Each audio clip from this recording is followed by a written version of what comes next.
Hi అండి, good morning. కొన్ని రోజుల నుంచి మనసు చాలా బాధగా, ఎందుకు ఇట్లా జరుగుతుంది మన సమాజంలో, ఎలా ఉంటే మంచిగా ఉంటుందని మనసులో తెలియని బాధ.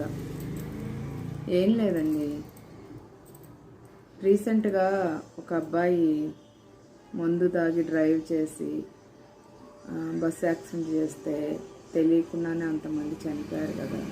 మనసు చాలా బాధగా ఉంది. మనం తెలియకుండా చేసిన తప్పు అయితే సమర్థించుకోగలదు మనసు. 10 మంది కూడా తెలియక చేసావు కదా అని హర్షిస్తారు. కానీ తెలిసి పిల్లల్ని ఎలా పెంచుతున్నాము, సొసైటీలోకి మనం పిల్లల్ని ఎలా పెంచి సమాజానికి ఇస్తున్నాము. చట్టాలు మారాలి, రాజ్యాంగాలు మారాలి, వాళ్ళని అడిగి మనం పిల్లల్ని కన్నామా? నేను ఇది ప్రతి ఒక్కళ్ళతోటి మాట్లాడుతున్న విషయం అండి. పిల్లల్ని ఎవరి ప్రమేయంతో కనం. మన భార్యాభర్తల అన్యోన్యానికి సంబంధించిన తీపి గుర్తులు పిల్లలు.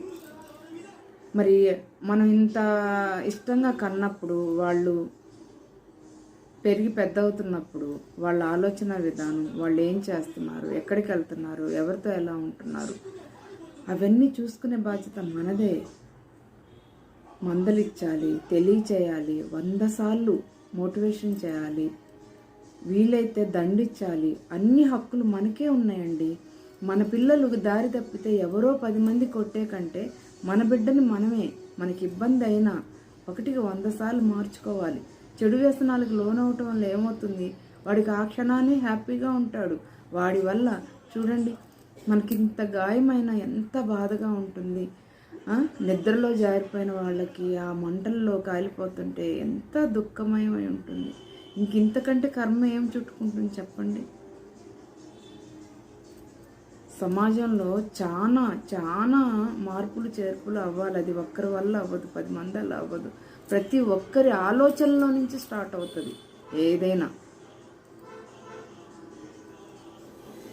చాలా అంటే చాలా బాధాకరంగా ఉందండి. పసిపిల్లలు చనిపోయే వయసు వాళ్ళది. చెప్పండి, ఏం తప్పు చేశారు? వాళ్ళ తప్పు అనేది తెలియకుండా పోతున్నారు చూడు, అది చాలా బాధాకరంగా ఉంది. ప్రతి ఒక్కరికి నేను చెప్తున్నాను, కోరికలు ఉంటాయి, కానీ అది 10 మందికి ఇబ్బంది పెట్టేటట్టుగా ఉండకూడదు.